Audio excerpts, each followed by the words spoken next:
ಯತ್ನಾಳ್ ಅವರಿಗೆ ಬಿಜೆಪಿಯಿಂದ ಹೊರ ಹೋಗುವುದು ಮತ್ತು ಒಳ ಬರುವುದು ಇದೆರಡೂ ಕೂಡ ಬಹಳ ಸಲೀಸು ಅನ್ನುವಂಥದ್ದು ಸ್ಪಷ್ಟವಾಗ್ತಾ ಇದೆ. ಈ ಹಿಂದೆಯೂ ಕೂಡ ಅವರು ಹೊರ ಹೋಗಿದ್ದಾರೆ, ಮತ್ತೆ ಒಳ ಬಂದಿದ್ದಾರೆ. ಹೊರ ಹೋಗಿದ್ದಲ್ಲ, ಅವ್ರನ್ನ ಉಚ್ಚಾಟನೆ ಮಾಡಲಾಗಿತ್ತು, ಎರಡೆರಡು ಬಾರಿ ಉಚ್ಚಾಟನೆ ಮಾಡಲಾಗಿತ್ತು, ಮತ್ತೆ ವಾಪಸ್ ಪಕ್ಷಕ್ಕೆ ಬಂದು ಸೇರಿಸ್ಕೊಂಡಿದ್ದಾರೆ. ಈಗಲೂ ಅಂಥದ್ದೇ ವಾತಾವರಣದ ಬಗ್ಗೆ ಯತ್ನಾಳ್ರು ಮಾತನಾಡಿದ್ದಾರೆ. ಆದರೆ ಯತ್ನಾಳ್ರ ಪ್ರಕಾರ ವಾಪಸ್ ಆಗೋದಕ್ಕೆ ಅವ್ರದ್ದೊಂದಿಷ್ಟು ಷರತ್ತುಗಳಿದ್ದಾವೆ. ಆ ಷರತ್ತುಗಳನ್ನು BJP ಒಪ್ಪುಗೊಳ್ಳುತ್ತಾ ವಾಪಸ್ ಯತ್ನಾಳ್ ಅನ್ನುವಂಥದ್ದು ಹೇಗಾಗುತ್ತೆ ಅನ್ನುವಂತಹ ಕುತೂಹಲ ಇದೆ. BJPಗೆ ಮತ್ತೆ ವಾಪಸ್ ಆಗ್ತಾರಾ ಯತ್ನಾಳ್ ಅನ್ನುವಂಥ? ಯಾಕಂದರೆ ಯತ್ನಾಳ್ರು BJPಯಲ್ಲಿದ್ದಾಗ ಹೇಗೆ ವಿಜೇಂದ್ರ ಬೈತಿದ್ರು, ಯತ್ನಾಳ್ರನ್ನ BJP ಉಚ್ಚಾಟನೆ ಮಾಡಿದ ನಂತರವೂ ಕೂಡ ಬೈತಾ ಇದ್ದಾರೆ. ಅದರಲ್ಲಿ ಯಾವುದೇ ರೀತಿಯಂಥ ಅನುಮಾನಗಳಿಲ್ಲ, ಅದರಲ್ಲಿ ಯಾವುದೇ ರೀತಿಯಂಥ ವ್ಯತ್ಯಾಸಗಳಿಲ್ಲ. ಯಾಕಂದರೆ ಅವ್ರು ಹೇಳ್ತಾ ಇರೋದೇ ನಾನು ಅಂಥದಕ್ಕೆಲ್ಲ ಭಯ ಪಡೋ ಮಗನೇ ನಾನಲ್ಲ ಅಂತ ಕೇಳ್ಕೊತಾರೆ. ಇದು ಅವ್ರದ್ದೇ ಧಾಟಿಯಲ್ಲಿ ಹೇಳ್ತಾ ಹೋದರೆ ಇನ್ನೂ ಬಹಳ ವಿಪರೀತವಾದಂತಹ ಮಾತುಗಳು ಇದ್ದಾವೆ. ಆದರೆ ಘರ್ವಾಪ್ಸಿ ಬಗ್ಗೆ BJPಯ ಉಚ್ಚಾಟಿತ ಶಾಸಕರೇ ಸುಳಿವನ್ನು ಕೊಡ್ತಾ ಇದ್ದಾರೆ, ಬೇರೆ ಯಾರೂ ಹೇಳ್ತಾ ಇಲ್ಲ, ಅವರೇ ಸುಳಿವು ಕೊಡ್ತಾ ಇದ್ದಾರೆ. BJP ರಾಜ್ಯಾಧ್ಯಕ್ಷ ಅಥವಾ ವಿಪಕ್ಷ ನಾಯಕನ ಸ್ಥಾನಕ್ಕೆ ಅವರು ಡಿಮ್ಯಾಂಡ್ ಮಾಡ್ತಿದ್ದಾರೆ. ಎಲ್ಲಿವರೆಗೆ ಅಂದರೆ ಮುಂದಿನ ಮುಖ್ಯಮಂತ್ರಿಯಾಗಿ ನನ್ನನ್ನು ಘೋಷಣೆ ಮಾಡಿದರೆ ನಾನು ಬರ್ತೀನಿ ಅನ್ನೋಂತಾರೆ ರೀತಿಯಲ್ಲಿ ಅವರು ಮಾತನಾಡ್ತಾರೆ. ಮೊನ್ನೆ ಆರ್ ಅಶೋಕ್ ಅವ್ರ ಜೊತೆಗೆ ಕೂತ್ಕೊಂಡು ಮಾತನಾಡ್ತಾ ಇದ್ರು. ಸಹಜವಾಗಿಯೇ ಒಂದಿಷ್ಟು ಕುತೂಹಲಗಳಿತ್ತು. ಆದರೆ ಆ ಮೀಟಿಂಗಲ್ಲಿ ನಿಜಕ್ಕೂ ಇಷ್ಟೆಲ್ಲ ಡೀಟೇಲ್ ಆಗಿ ಚರ್ಚೆ ಆಗಿದೆಯಾ, ಇದರ ಹೊರತಾಗಿ ಪ್ರತ್ಯೇಕವಾದಂಥ ಸಭೆ ಆಗಿದೆಯಾ ಅನ್ನುವಂಥದ್ರ ಬಗ್ಗೆ ಅನುಮಾನ ಇದ್ದೇ ಇದೆ. ಆದರೆ ಯತ್ನಾಳ್ರು ಮಾತ್ರ ತಮ್ಮ ವ್ಯಾಖ್ಯಾನವನ್ನು ಮುಂದುವರಿಸಿದ್ದಾರೆ. ಯತ್ನಾಳ್ ಘರ್ವಾಪ್ಸಿ ಆಗುತ್ತಾ ಅಂತ ಹೇಳಿ. ಯಾಕಂದರೆ BJPಯಿಂದ ಉಚ್ಚಾಟನೆಗೊಂಡಿದ್ರು ಯತ್ನಾಳ್, ಈಗ ಅವರು ಘರ್ವಾಪ್ಸಿಗೆ ರೆಡಿಯಾದಂತೆ ಭಾಸವಾಗ್ತಾ ಇದೆ. ನಾನು ಶಾಸಕನಾಗಿಯೇ ವಾಪಸ್ ಹೋಗೋದಿಲ್ಲ, ಬರೀ ಶಾಸಕನಾಗಿ ಮತ್ತೆ ಅವರಿಗೆ BJP ಬರೋದಕ್ಕೆ ಮನಸ್ಸಿಲ್ಲ. ಮೊನ್ನೆ ಅವರು ಸದನದಲ್ಲೂ ಕೂಡ ಹೇಳ್ತಿದ್ರು, ನಾನು ನನ್ನದೇ ಸ್ವಂತ ಪಕ್ಷದಿಂದ ಗೆದ್ದು ಮತ್ತೆ ಬರ್ತೀನಿ ನಾನು ಅಂತ ಹೇಳ್ತಾ ಇದ್ರು. ಹೀಗಿರುವಾಗ ನಂಬರ್ 1 ಅಥವಾ ನಂಬರ್ 2 ಸ್ಥಾನ ಕೊಟ್ಟರೆ BJPಗೆ ವಾಪಸ್, ಇದು ಅವರ ಷರತ್ತುಗಳು. ನಂಬರ್ 1 ಅಂದರೆ ಯಾವುದು, ನಂಬರ್ 2 ಅಂದರೆ ಯಾವುದು ಅನ್ನೋದನ್ನು ಯತ್ನಾಳ್ರು ಹೇಳ್ತಿರೋದು. ಅವರ ಪ್ರಕಾರ ಅವರು ಬಹುತೇಕ BJP ರಾಜ್ಯಾಧ್ಯಕ್ಷ ಅಥವಾ ವಿರೋಧ ಪಕ್ಷದ ನಾಯಕನ ಸ್ಥಾನಕ್ಕೆ ಅವರು ಕಣ್ಣಿಟ್ಟಿರುವಂಗೆ ಗೋಚರಿಸಿದ್ದಾರೆ. ಮೊನ್ನೆ ಸ್ವತಃ ಸ್ವಯಂ ಪ್ರೇರಿತ ಹೇಳಿಕೆಯನ್ನು ದಾಖಲಿಸಿದ್ದಾರೆ. ಅವರು ಸ್ವಯಂ ಪ್ರೇರಿತ ಹೇಳಿಕೆಯನ್ನು ದಾಖಲಿಸಿದ್ದಾರೆ ಸದನದೊಳಗಡೆ. ನಾನೇ ಆ್ಯಕ್ಚುಲಿ ಅಧಿಕೃತ ವಿರೋಧ ಪಕ್ಷದ ನಾಯಕ, ಇಲ್ಲಿ ನನಗೆ ಅಲ್ಲಿ ಡೆಪ್ಯೂಟಿ ಸ್ಪೀಕರ್ ಅವರ ಪಕ್ಕದಲ್ಲಿ ಒಂದು ಚೇರ್ ಹಾಕ್ಕೊಡ್ರಿ ಎಂದು ಕೇಳ್ತಾ ಇದ್ರು. ಅದು ಹೇಗೆ ಚೇರ್ ಹಾಕ್ಕೊಡೋದು ಅಂತೇಳಿ ಯತ್ನಾಳ್ರದ್ದೇ ಹೊಸ ಐಡಿಯಾ ಈ ರೀತಿಯಾಗಿ ಹೇಳ್ತಿದ್ರು. BJP ರಾಜ್ಯಾಧ್ಯಕ್ಷ ಅಥವಾ ವಿಪಕ್ಷ ನಾಯಕ.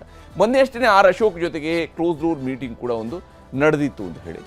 ಆ ಸಂದರ್ಭದಲ್ಲಿ ಅಶೋಕ್ ಅವರು ಇವರಿಗೆ ಆಫರ್ ಮಾಡಿದ್ದಾರೆ ಅನ್ನುವಂಥದ್ದು ಯತ್ನಾಳ್ರ ಕಡೆಯಿಂದ ಸಿಗ್ತಾ ಇರುವಂಥ ಒಂದು ಮಾಹಿತಿ. ಯತ್ನಾಳ್ರು ಏನು ಹೇಳ್ತಾರೆ ಅನ್ನೋದು ತೋರಿಸ್ತೀನಿ ನೋಡ್ರಿ. ಅಶೋಕರ ಇದರಲ್ಲಿ ಒಂದು 4-5 ಶಾಸಕರು ಬಂದು ಮುಂದಿನ ದಿವಸಗಳಲ್ಲಿ ನಿಮ್ಮ ಪಕ್ಷಕ್ಕೆ ಬರಬೇಕು, ಯಾಕಂದರೆ ಪಕ್ಷದಲ್ಲಿ ಉತ್ಸಾಹ ಇಲ್ಲ, ಕಾರ್ಯಕರ್ತರ ಉತ್ಸಾಹ ಇಲ್ಲ. ನಿನ್ನೆ ನಡೆದಂಥ ರೈತ ಸಮಾವೇಶದಲ್ಲಿ 1000 ಜನನೂ ಸೇರಲಿಲ್ಲ, ಎಲ್ಲ ಕುರ್ಚಿಗಳು ಖಾಲಿ. ಹಿಂಗಿರೋದ್ರಿಂದ ನೀವು ಹೋದಲ್ಲೆಲ್ಲ ಸಾವಿರಾರು ಜನ ಕೂಡ್ತಾರೆ. ವಿಜೇಂದ್ರ ಹೇಳಿದ್ದಲ್ಲ ನನ್ನ ಬಗ್ಗೆ ದಿಲ್ಲಿಯಲ್ಲಿ, 50 ಜನ ಕೂಡಿದ್ರು ಯತ್ನಾಳ್ ಓಡಿ ಹೋಗಿ ಅಲ್ಲಿ ಭಾಷಣ ಮಾಡ್ತಾರ್ತೇಳಿ. ನನಗೆ 50 ಜನ ಇಲ್ಲ, ಮಿನಿಮಮ್ 5ರಿಂದ 10 ಸಾವಿರ ಜನ ಸೇರ್ತಾರೆ. ಅದಕ್ಕೆ ನಿಮ್ಮದು ಜನಪ್ರಿಯತೆ, ನಿಮ್ಮ ವಿಶ್ವಾಸಾರ್ಹತೆ ಹೆಚ್ಚಾಗಿದೆ ರಾಜ್ಯದಲ್ಲಿ, ನೀವು BJP ಜೊತೆಗೆ ಬರಬೇಕಂತೇಳಿ ಅವರು ಹೇಳಿದ್ರು.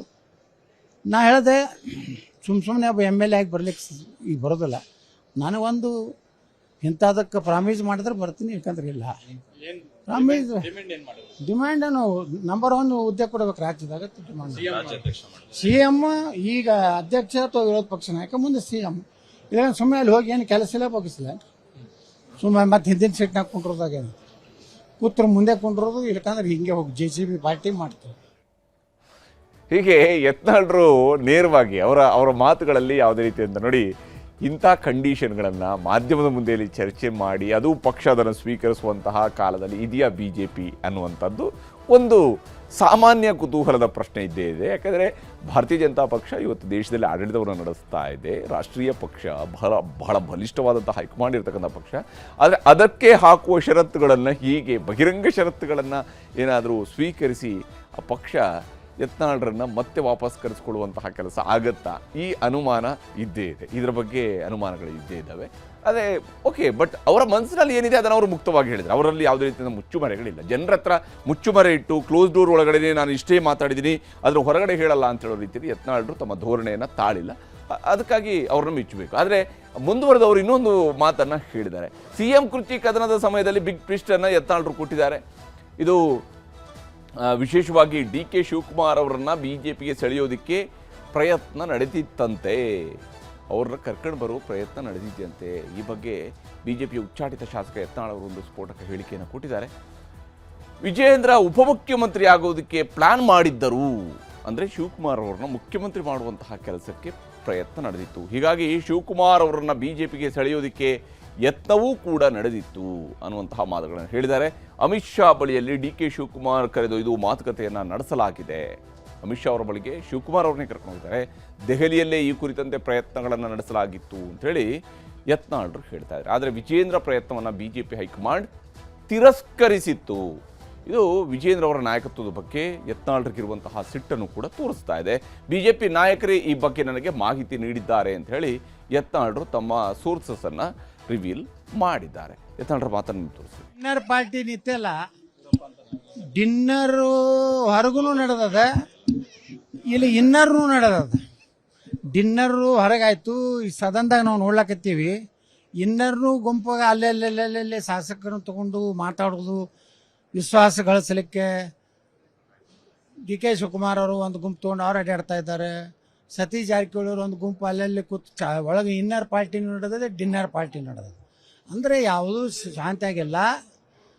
ಇದೇನೋ ಭಾಳ ಅವರು ಕಾಂಗ್ರೆಸ್ನ ಕೆಲವೊಂದು ಶಾಸಕರು ಹೇಳೋ ಪ್ರಕಾರ 19ಕ್ಕೆ ಏನು ದಿಲ್ಲಿ ಕರೆದಾರೆ ಅವತ್ತೇ ಸ್ಫೋಟ ಆಗ್ತದೆ, ಏನಾದರೂ ಒಂದು ಭಿನ್ನಮತ ಅನ್ನುವಂಥದ್ದು ಅವರು ಕಾಂಗ್ರೆಸ್ನ ಶಾಸಕರೇ ಹೇಳುವಂಥ ರೀತಿಯಲ್ಲಿ ಭಾಳ ದೊಡ್ಡ ಚರ್ಚೆ ವಿಧಾನಸಭೆ ಒಳಗೂ ನಡೆದಿದೆ, ತೋಟದ ಮನೆಗಳಲ್ಲಿ ನಡೆದಿದೆ.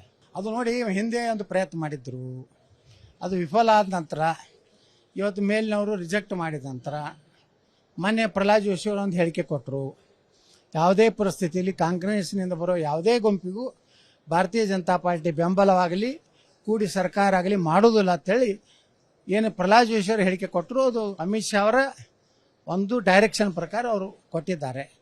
ಅದಾದ ಮೇಲೆ ಬಿ ಜೆ ಪಿ ಜೊತೆಗೆ ಯಾವುದೇ ಚರ್ಚೆಗಳು ಮುಂದುವರೆದಿಲ್ಲ. ಈಗ ಅವರಲ್ಲೇ ಹೆಚ್ಚು ಶಾಸಕರನ್ನ ಬೆಂಬಲ ತಗೊಂಡು ಸೋನಿಯಾ ಗಾಂಧಿ ರಾಹುಲ್ ಗಾಂಧಿಯನ್ನು ಭೇಟಿ ಆಗ್ಬೇಕಂತ ಅವ್ರ ಚರ್ಚೆ.